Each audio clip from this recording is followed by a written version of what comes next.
Welcome back to the 10-second runoff powered by Culture Media with your host, Joe Mitchell, producer Magic Mikey Schiazza, and co-host with me today, Brogan Bourgeois, out of Houston, but in town in Baton Rouge, so we had to get him on the show. Absolutely. On the desk. Lots of news, man. College football week 11 was crazy. Jim Harbaugh did not coach. Before we even get into the show, can we just lead off with that? Why? Yeah. That is one of the craziest things I've ever seen. Let this guy get on the plane, go into Happy Valley, ready to take on a top 10 opponent, and literally can't even know, does not know that he is suspended because the Big Ten is cowards. Correct. And Tony Pettetti, with the way he went about that when the NCAA said they weren't going to suspend him, they were just going to wait for that situation to play out, gain all the evidence, and then go on. Tony Pettetti jumped the gun. Yeah. I don't get it, personally. I didn't pay attention too much after it. I just couldn't get past the post-game press conference interview situation. You swear he died. Yeah. Jim Harbaugh died going in at the end of that game. But it was, they showed up. I guess we can say they played somebody now, which is unfortunate. I'm a big anti-opponent of Michigan, but Penn State's bad. Maybe it is the coach. I hate to bring that up because you said it wasn't the coach, but in the last ranked 20 games, I think he's 3-17. Yeah. So at what point do you try and figure it out? And so I hear you, right? But then I have to fall back to the point I made last week that he's only been favored in one of those games. So is he overrated, or is he just rated perfectly where he is as a really good, not elite coach? Yeah. And I think that's where he falls. Yeah. He was only favored in one of those games, and he won it. Yeah. So I think he is perfectly rated by Vegas. I don't think he's an elite coach. I think Penn State has all the tools to be an elite team.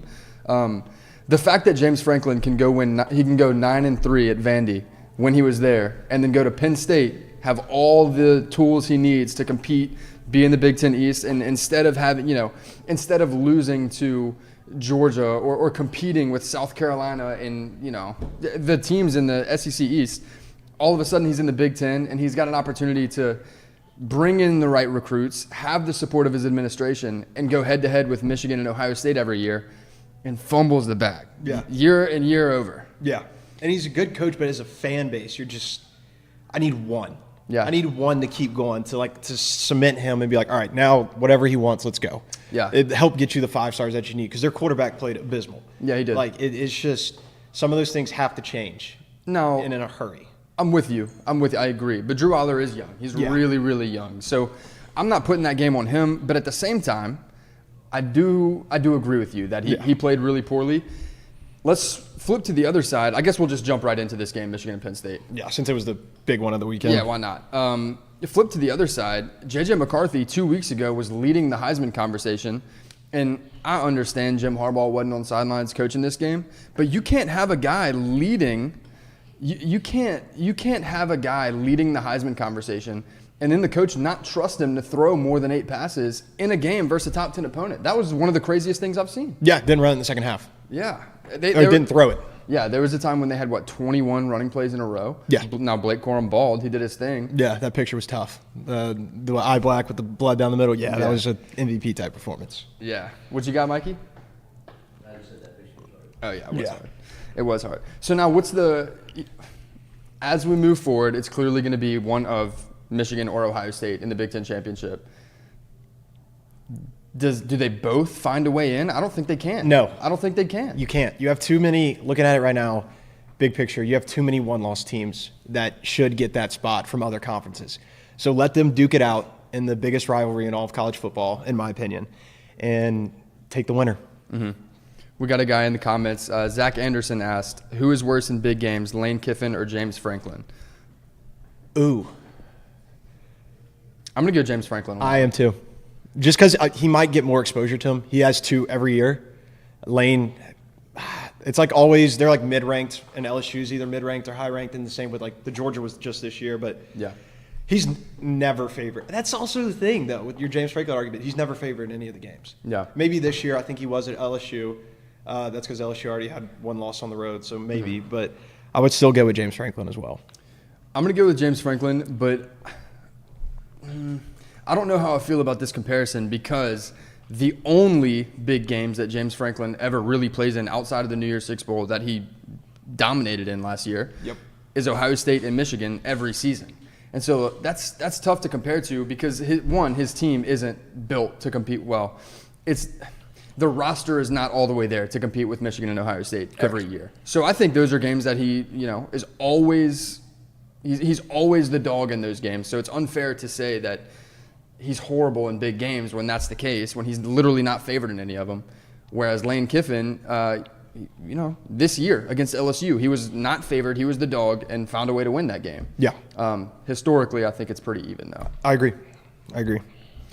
All right, let's see. Moving on from that game, Jimbo Fisher, fired from Texas A&M. Let's go. Why does that excite you? He's a fraud. The biggest fraud. Chat's going to erupt over this. We're really pumped about that from just an Alabama standpoint. But I think it's absurd that they did it after winning by 41. Yeah. I don't know. Maybe they can kind of pivot off. They're expected to lose by LSU. I hope LSU does beat them very, very badly. But it might be their scapegoat. They're we had already fired him, so we weren't expected to win this game. Yeah. But the stat was he's worth $117 million as a coach. Mm-hmm. $77 million comes from being fired. Today. That is a fun statistic. Yeah. They paid him $77 million to dip. That is the best job in the world. I'll beats backup quarterback. Yeah. Just be bad, get paid $80 million to walk out the door. Yeah. So I don't know what his next step will be. Hopefully not in college football, maybe in the Fun Belt or something cool like that. But I don't think you're just wishing him out of the sport. Yeah, dude, no, he's such a fraud. That's just subjective, of course. But looking at the short list, which one of these that we have listed do you like the most? Yeah, so on the short list right here, we have Lane Kiffin, who the chat is clearly not a fan of. Correct. Mike Elko from Duke, Dan Lanning of Oregon, Mike Norvell of Florida State, and Jeff Traylor of UTSA. Sneaky one in there. Mm-hmm. Last week, you mentioned that you really like Mike Norvell. You wouldn't mind in 3 or 4 years him taking over in Tuscaloosa. I think Dan Lanning is too quick of a turnaround considering he just got to Oregon 2 years ago and has them in contention for the college football playoff. I don't see him walking. I think Mike Elko makes a lot of sense. I do too. I think what he's done at that program of just rinse and repeat, and you're going to have more talent. You have the entire state of Texas to recruit from, which if they're not going to Texas, they're probably going to A&M. If they're not going to A&M, they're going to Texas. So I think if you give him a recruiting pool like that state, he can kind of throw up the same program that he has at Duke, which has gained a lot of respect very quickly. Very quickly. Got a big win over Clemson this year too. Yes. I think Mike Elko is a really, really good coach. I think if you give him the 4 and 5 stars that Texas A&M is used to pulling in, things change. I think that if you're a good enough coach, honestly, all of these guys on the short list are. Somebody who didn't make this short list but is also mentioned is Kalen DeBoer, the Washington coach. Yeah. I think that'd be a great addition as well. But going back to Mike Elko, if he comes into Texas A&M, given everything that's already there, that's there right now, I think if he was the head coach right now, they'd be in a much better situation. 100%. Yeah.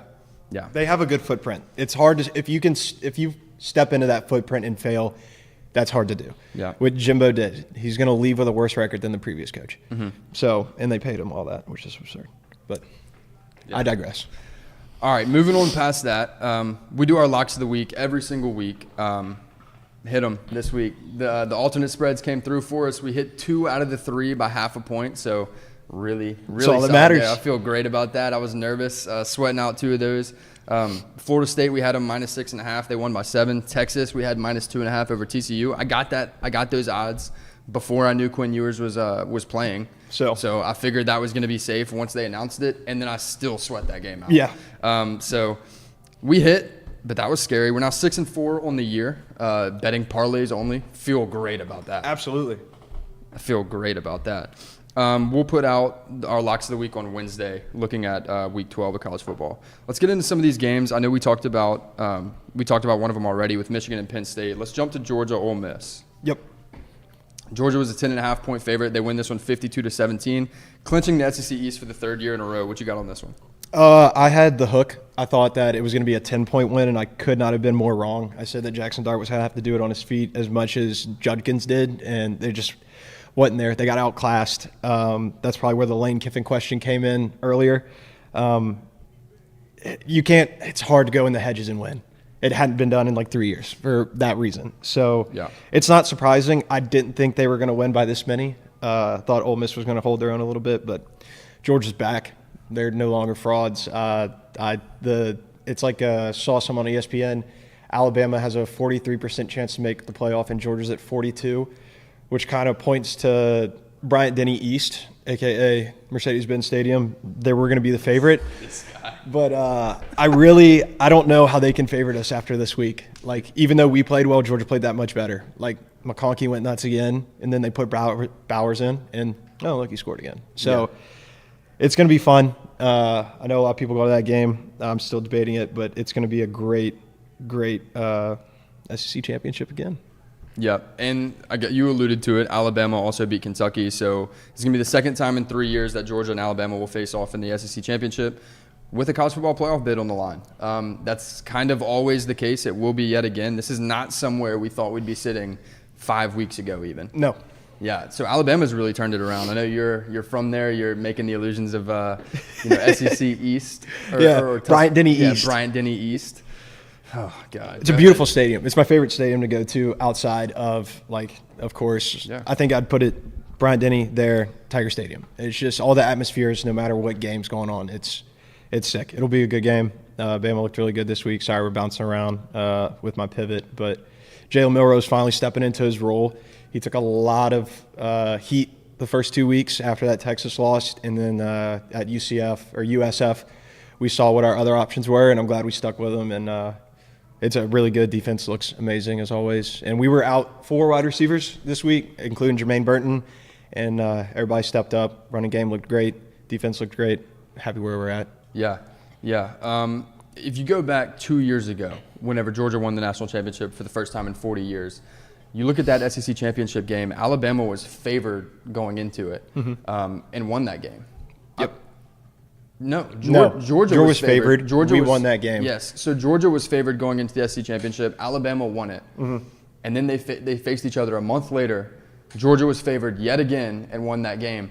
I think what you can see here is you're not going to see, and I don't think there's a path where if Alabama goes into the SEC championship and beats them, I don't know if Georgia can still get in. Do you?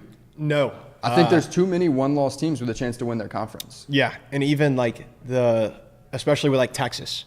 If they went out, then we have that problem there. If we both went out, and both of us can still be on the bubble. And I think our strength of schedules are switched by 8 and 9 or 9 and 10. Yeah. So it's just how much do those early season losses matter for the one-loss teams and how strong their conference is as a whole. Yeah. I would love to see us beat Georgia and them make it and have to play again. I think they are one of the 4 best teams in the country, but I just don't think it'll shake out that way. I agree. I do think they're one of the 4 best teams in the country. I don't think Alabama's far off from that. I think Georgia will probably be favored in that game, but there's more than a couple ways Alabama can win it. Yeah. Jalen Milroe has skyrocketed up into the 6th spot in the Heisman race, or I think he's tied for the 5th best odds. Something like that. It's 5th or 6th. Yeah, he's somewhere in there. But it's what is it, plus 5,000? Yeah. Yeah. So it won't happen, but it's good to see his name bump up, especially after the beginning of the season. At this point, whether he wins it or not, he could very likely end up in New York. Yeah. Which would be interesting considering he literally got benched in week 3. Yeah. So hell of a turnaround from him. One game that we needed, I guess that was very interesting last week because it could have shook up the SEC if Ole Miss would have beaten Georgia, was Tennessee-Missouri. Tennessee was a 1.5-point favorite and just got bounced by Missouri, 36-7. Wasn't close. Missouri ran all over Tennessee, who had a top 15 run defense going into that game. What did you think about that? That's what we were confused at, why they were going to be a 1-point favorite on the road. And it was just everybody was it's going to be a pick 'em. Don't really know. But Missouri, I think I looked at the stat. Starting running back had 34 rushes for 225 yards. Broke the 1,000-yard mark, like you said, pre-show. That is just imposing your will on another team, and they just continue to do it. And considering Missouri has been so good in the passing game with Brady Cook and Luther Burden, I was really surprised to see them run as effectively as they did. Yeah. So we had another question in the comments. It said, what would y'all put the line at if the SEC title was tomorrow? I'll let you start. Georgia minus 1.5. Why? I have all the faith in Alabama's defense outside like of the tackle box. Like I think we can match up everywhere, but I think at the tight end position, like I don't know what to do when you're 3 deep at tight end. And I think they can kind of pick and prod all the way down their field, and we're more the big play offense. And if you kind of negate that, it puts us in a hole. But if we are to hit those plays, then it's going to be back and forth the whole game. Yeah. So I give the edge to Georgia as a like objective view. Yeah. What about you? I don't disagree giving the edge to Georgia. But what you're saying, Georgia 1.5 on a neutral field in the SEC championship game, that would be saying that Bama would be favored by 1.5 in Tuscaloosa. You maintain that? Yeah. Just because BDS would get up for that game. And I think we saw it for LSU. Like, I think a lot of the general public and sharps were on LSU to come in and do something there. And I think in the second half, outside of a couple big hits that were all negotiable and stuff like that, the stadium showed up. And I think that's where we can give the edge if it was at home. Fair enough. I think I'm going to lean 3.5 to 4.5 Georgia, somewhere in there. Not more than one possession, but I do think more than a field goal. So somewhere in there between 3 and 7. But winnable. I think it's a toss-up. I agree. I honestly do. Moving on from that, LSU versus Florida. LSU was a 13.5-point favorite. They won that one 52-35. This one didn't really have many implications on the SEC, but there's one point that I think really needs to be talked about. Jayden Daniels needs to be the Heisman. Agreed. If the award is most outstanding player in college football as it's defined, then it's not close. Not at all. I understand he has 3 losses. So did Lamar Jackson. So did Johnny Manziel. So did Robert Griffin III. So did Caleb Williams last year. Yeah. So the fact that he's third behind Bo Nix and Michael Penix Jr., while simultaneously being the first player in FBS history to throw for 350 yards and rush for 200 yards in the same game, while being first in passing yards, first in efficiency, first in passing touchdowns, first in efficiency, third in passing yards, like 27th in the country in rushing yards, first among quarterbacks. The fact that he is what? No, it's nuts. He's It's 27th in the country as a quarterback. Yes, in rushing yards. Yeah. And the fact that he's still behind Bo Nix and Michael Penix Jr. is wild to me. Are we going to penalize him because of his defense? I think that's a question we have to ask. Yeah, and they're not doing it to like Oregon. I feel like if you're looking at it through the Oregon standpoint, Pac-12 can't spell defense. So he's getting all these stats because we could pull 12 guys off the street, 11 guys off the street, and throw 200 yards on USC's defense right now. Now, that being said, that's why he's being penalized with LSU. But it's unreal that he is third. He should be minus 250 at the first hole right now. With the top 5 strength of schedule in the country. And I just want to put this in perspective a little bit, and I don't want to hang on this for too long because there's still 2 games to play. And if he puts up an egg the next 2 games, then we don't even ever have to have this conversation again. But as it sits, with him not being first, being the odds-on favorite to win the Heisman, it is astounding. Yeah. All right, so let me make this point. The year Caleb Williams won the Heisman, he threw for 4,537 yards. This is last year.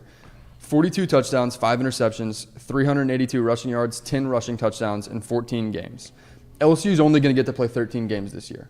Okay, but I averaged it out as if he was playing 14 just so you could look at the yards per game and all that kind of stuff. Yep. Assuming Jayden Daniels were to play 14 games, he would be on pace to throw for 4,429 yards, 42 touchdowns, and 6 interceptions. That is a little bit worse, but damn near identical to what Caleb Williams did last year through the air, while also being on pace to rush for 1,285 yards and 11 rushing touchdowns. I mean, get a grip. Yeah. That's 4x Caleb Williams rushing yards. Bro, more than 900 more yards, and nobody in the entire nation questioned if Caleb Williams should have been the Heisman. It was immediate. Yes, he's the Heisman. Yeah. And Jayden is having this type of season. It blows my mind that he's not first, but we'll see. We'll see how these next 2 weeks play out. Yeah. And this week, who does LSU have? Georgia State? Yeah. Georgia State and then A&M. Yeah. he'll put up similar numbers. He'll play the entire first half, maybe the beginning of the third quarter. So you got to nerf his numbers from that game. And then A&M, he'll probably play 4 quarters and impose his will. And I hope he does, because if he doesn't win the Heisman and he does these similar numbers, the committee and the entire state of college football is going to be so pissed. Yeah. So maybe it's the year that everybody gets mad and they start listening just from a fan base of the entire college football, but he deserves it. He should win the Heisman. Yeah. Moving on to the Pac-12, we did get a little bit of not necessarily chaos, but looming chaos from the situation. Washington beat Utah, Oregon beat USC. You and your boys, you mentioned last week that y'all have been big Beavs fans. Y'all are Pac-12 after dark. Y'all love it. Yes. Well, they're sneakily sitting third in the Pac-12, and their next 2 games are Washington and Oregon. Yes. They have to win both, but with wins in both of those games, they're in the Pac-12 championship. Yeah. They could edge out Oregon. Yeah. Which is just great. Back to so my 2 locks for last week were Washington, Utah over 50. They had 55 at the half combined, and then I had Beavs minus whatever the number was. I think it was 21. They won by 42. Yeah. So I called both of those well, which I felt good about. But, yeah, it's that sneaky Oregon State. You're like, they're coming. They're coming. The Pac-12's been loaded with, ranked teams, so they're just, slowly been etching their way back. I think it's at Washington, right? Or is it at Oregon State? Because I think that will matter in this game. It'll definitely matter. Mikey, you got that? But in the chat, Brennan says they're beating Washington at home. Love that. So, yeah, There you go. Yeah, I think they'll be – Washington has survived. They have not won. They have survived for the last 3 weeks. So I think they survived against Oregon. Yeah. I forgot about that one at the beginning of this year. So I think it finally catches up with them. This Oregon State team is hungry. Everybody's doubted them. It's Oregon, Washington. They've been talking about the rematch for since they lost. Yeah. It's just been they're going to come back. And this is the perfect Cinderella story where you're just no. Yeah. I have an early Washington State loss, who Washington State unfortunately just fell apart. But just win this game, win the next, and then they're one of the one-loss teams where you're like, do they make the playoff? Yeah. Absolutely. Yeah. They beat the number 5 team in the country, and they beat the number whatever Oregon is, 6 or 7. Yeah. Then the committee's back in another tough spot. Yeah. And then in back-to-back weeks, and then likely – likely. They would have to play Washington again. Yeah. So they would have to go 3 weeks in a row playing Washington twice and Oregon once. If they win all 3 of those, then they're in. There's no question about it. Christmas in November. Huge if. Yeah. But they would be in. No questions asked. Would love the mayhem. Yeah, and DJ looked really good in this game as well. Yes. DJ Which I like that he is he's kind of grown into his skin outside of because he got berated last year with Dabo. And now Dabo's and everybody said, you're the problem. It's going Oregon State. He's done phenomenal. What has Clemson done? Yeah. Nothing. Yeah. Nothing. They've struggled. So it's good. I think he's getting the respect he deserves. He got berated last year, so I'm glad the young man's doing well. Yeah, absolutely. Moving on to the Big 12. Texas at TCU. Texas was minus 10.5. They figured out a way to win that one late, win it by 3. Big problem for them. Jonathan Brooks tears his ACL. That's going to hurt them down the stretch. Yeah. I need to look at their schedule going forward. But continue. Yeah. So here's the thing with that is they're pretty much in the Big 12 championship. They're undefeated to this point. No, they have one loss. Yep. But they're in the Big 12 championship. Moving forward, I don't know if they can win it without their best player. Yeah. Quinn Ewers has been iffy. He's experienced. He's more experienced than Malik Murphy. Whenever we saw Malik Murphy come in, the inexperience hurt him. And Quinn Ewers hasn't been an amazing quarterback this year, but the experience has really helped with their pass catchers. Jonathan Brooks, the way he was able to get to 1,000 yards rushing so quickly and then go down like this, I think this really, really hurts their odds, whether they have to see Oklahoma State or Oklahoma. Yeah. No, I 100% agree. And just looking at their schedule, it was funny. I saw something this morning. So Oklahoma State needed to beat Iowa State in the Big 12 championship the year that LSU beat Alabama, and then Alabama went and played them in New Orleans where they didn't let them get past the 50. And from an Alabama standpoint, we need Iowa State to do it again. And I think they can. It's at Iowa State. They have nothing to lose. Texas has everything to lose. They just lost their best player. So, like, let's see what the backside of November looks like. You didn't have to throw that in there. I had to. Had to. You didn't the have to. chat's going to erupt. Yeah. That day still haunts me. But, whatever. Whatever, man. That being said, yeah, Kansas and Oklahoma State both lost. That puts Oklahoma back at third in the conference. They don't control their own destiny. They need Oklahoma State to lose one more time since they have the tiebreaker. Oklahoma gets BYU this coming weekend, and then after they get it, they have to handle business. But after they get the business handled, they become big BYU fans. Yes. That's who Oklahoma State will be seeing in Week 14. That shakes things up because you very well could see Oklahoma State and Texas in the Big 12 Conference Championship, and Texas down their running back and have an inconsistent quarterback this year. That could get really tricky, despite Oklahoma State getting skull drugged this week by UCF. Yeah. If they lose, I think Oklahoma goes into that Texas game favored. You think? If Oklahoma State loses and Oklahoma can backdoor their way into the Big 12 championship, given the nature of both teams, I would have to favor Oklahoma in that game. Okay. Do you disagree? I think it'll be like a pick 'em. I don't think they'll be favored either way. I don't have any crazy stat to back it up, but I just think Texas, with even being their loss, it's kind of like the timing of the loss. So. Yeah. In the chat, Oklahoma State got drilled by South Alabama. What are we doing? Hey man, we're just calling it as we see it. Right now they're in. If they win out, they're in the Big 12 championship. We talked about this a couple weeks ago. Yes, they did get drilled by South Alabama, and here they are with a win head to head over Oklahoma, and sitting second in command in the Big 12. Yep. All they have to do is win their next two games, and which they'll be favored in both, and then they're there. They're back. So it'll be fun. The Big 12 will get just as shaky as the Pac-12. And let's just throw this scenario out there. Let's say Oklahoma State wins the next two games. They still got to win them, but let's say they do. They will have gotten the opportunity to send Oklahoma packing out the Big 12, and they'll get the same opportunity with Texas. I'm not saying they win that game, but they'll have the opportunity to send Oklahoma and Texas packing out the Big 12. I mean, that is dream scenario if you're Oklahoma State. Yeah. Despite losing to South Alabama. Yeah. You're like, oh, you think you were going to win this conference and then go storm your way into the SEC. You're not even going to win this year. Yeah. That'd be awesome. Mikey, you were just typing something in the document. What you got? Oh, yeah. Gabe is just wondering, is Prime's dynasty already over before it started in Colorado, and is he going to be the next coach of Alabama? Oh, God. I'll let you take the dynasty question.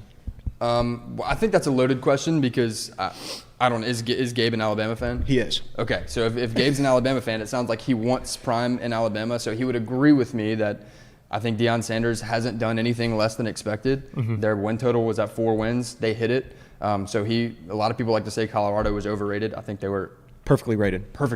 They got exactly the wins, and they're probably not going to win again. Yeah. And they almost beat Arizona this week. Yeah. In that game. We weren't going to talk about it.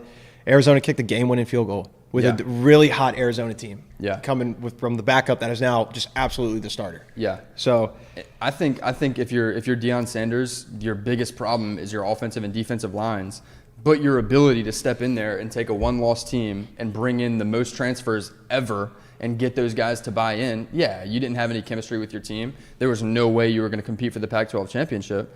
But you literally quadrupled your performance from last year. So I think I think he's done a great job as a first-year head coach in Colorado. That's one of the hardest places to go and win. Yeah. You put him in an already established program, and that could get really dangerous. Because I'll tell you what, if Deion ends up in Tuscaloosa, recruiting's not getting any worse. No. No. Somehow it'll get better. Yeah. But I don't know. That would be awesome if he went there, but I don't know if they could. All my chips are Mike Norvell. So we'll see. I think he has 2 more years. He just bought that huge dealership that you threw up midweek. Yeah.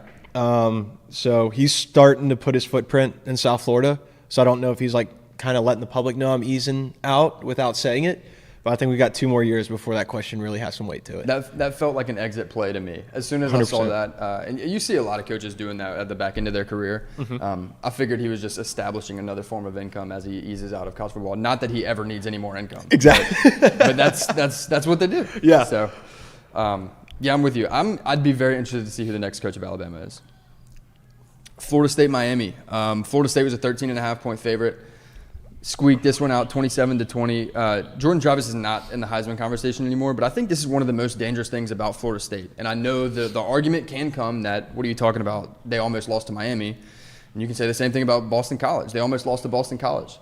But they keep winning. Yeah. They keep winning, and they have really good wins over Clemson and Duke. Yeah. I understand. You can say Clemson's bad this year. Fine.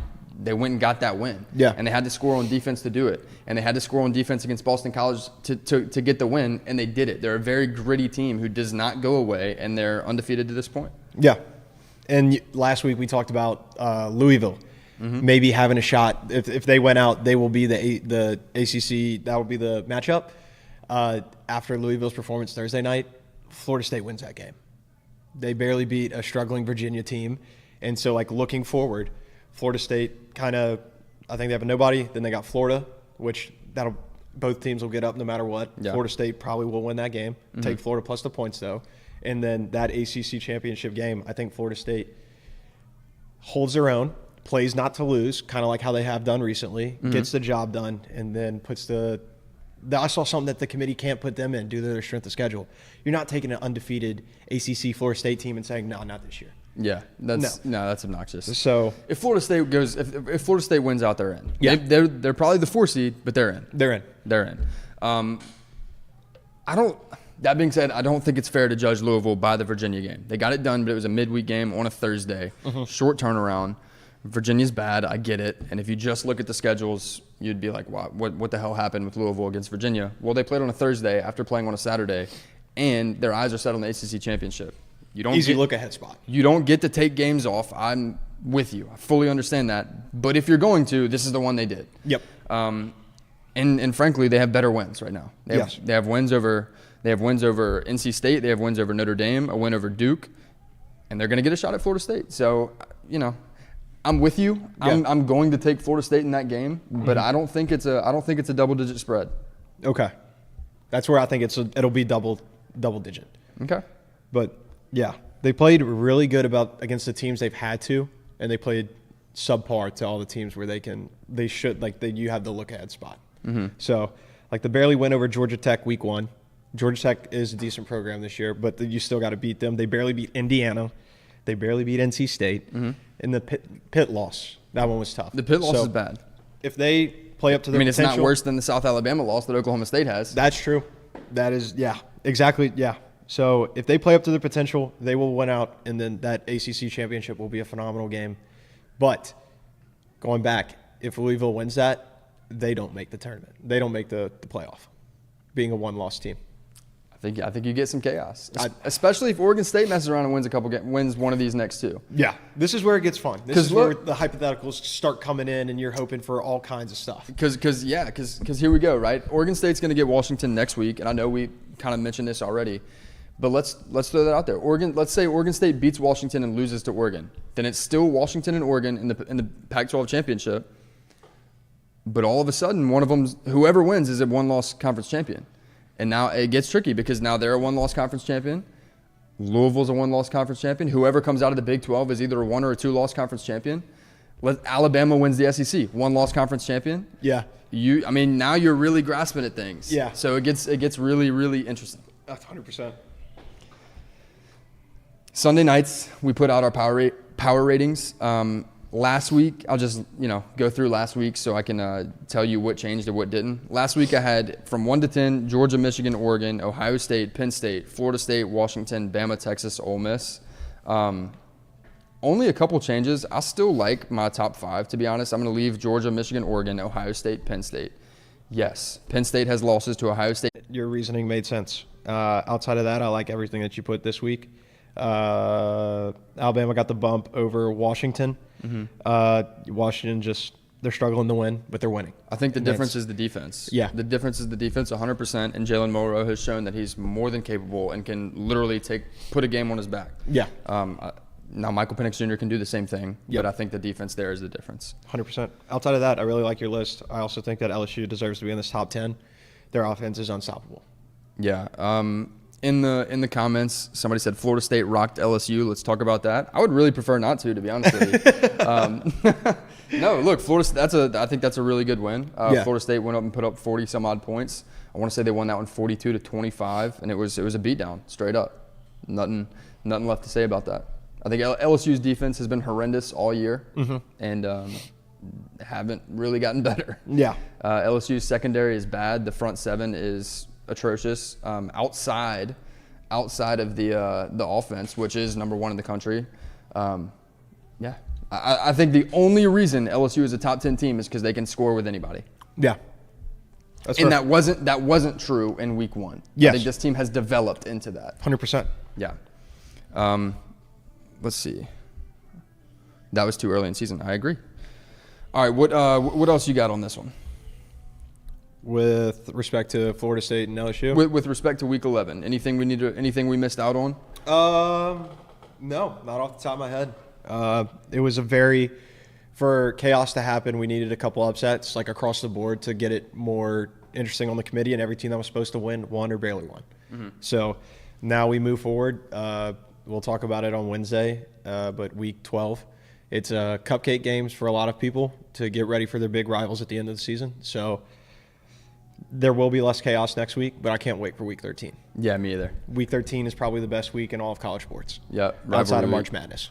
Rivalry week. All right, couple more comments in here. Somebody said if we're going to ignore that game, talking about LSU Florida State, let's ignore the Bama Texas game too. I can get behind that. I'm with you. We're not really ignoring any games, but I do think that both LSU and Alabama are different teams right now than they were in weeks 1 and 2. That's reflective that I have Alabama over Texas. Yep. Over underline if LSU played USC 140. Yeah, I think it's a lot. What, LSU's 10-0 in overs this year? Yeah. So, and USC can't be far behind. So I think if you set that at like 88, the entire public's like, oh my God, the under. And then you're watching a 124-point game. Yeah, I don't think either defense stops each other. Yeah. The USC has no run defense, so I think Jayden Daniels runs for 150 or more. Just quite literally, yes. I'm with you. I'm trying to be modest here. I think he has 800 total purpose yards. Yeah, he had 600 this week against Florida, who's got a much better defense. Much than better USC. defense, yeah. So I think Jayden Daniels offense or Jayden Daniels and the LSU offense will have a field day, and I think USC and Caleb Williams will be able to score at will on LSU. So I'm with you. I think that would be a massive over there. Yeah. There was just this one text from Zach in the chat that said FSU should be left out if these teams all have 1 or 0 losses. Bama, Georgia, Washington, Oregon, Texas, and Michigan, Ohio State. So he's saying that all those teams could have 1 or 0 losses, and Florida State still doesn't get in as an undefeated ACC champ. I find that interesting. I don't know. Florida State would have wins over LSU, Duke, Louisville at that point. Yeah, good wins over them, as well as a win over Clemson and a lot of really gritty wins. Yeah, there's no way you can leave them out. Sorry, Zach. I think there's a way. If there's that many one-loss teams at the end of the year who are conference champions or got their first loss in the conference championship, then there's going to be a lot of unhappy fans, and that's just what it's going to come down to. Yep. I don't like that we're moving to a 12-team playoff. I like the 4-team system, I think, but I like the 4-team playoff. I don't like how we pick the top 4. Yeah. I don't think you ever truly get the 4 best teams. There's one 100%. One pretty much always whoops up on 4. There's been a couple times when they haven't. Last year was a really good game with Georgia and Ohio State, but for the most part, you see one obliterate number 4.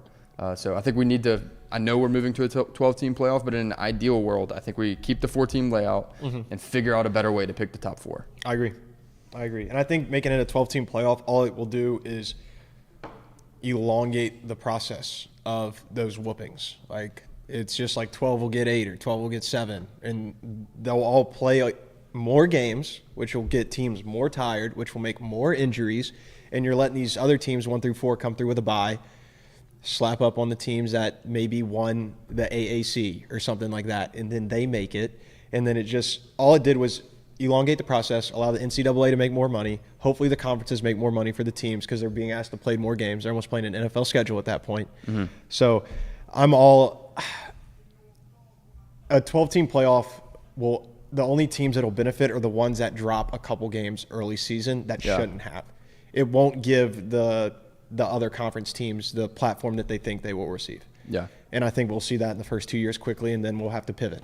Outside of the auto bid, there's the 6 auto bids, but I think even that has to change relatively quickly considering we don't even have a Power 5 anymore as soon as next year. Got a lot of stuff to figure out in college football in the next couple of years. It'll be fun. It'll be interesting. It's going to be different than how we watch football, and it'll be different going forward. So it's going to be cool. Yeah. I think that's all we got for this one. If you went to games this past Saturday, hopefully you used our code 10-second runoff at SeatGeek. Save yourself $20. If you didn't, there's always an opportunity next week or, playoffs down the line, SEC championship, Pac-12 championship, Big 12, whichever conference your team plays in. Go to SeatGeek. Use that code 10-second runoff, 10 SEC OND RUNOFF. Save yourself $20. Other than that, I think that's it. Yep. See y'all Wednesday.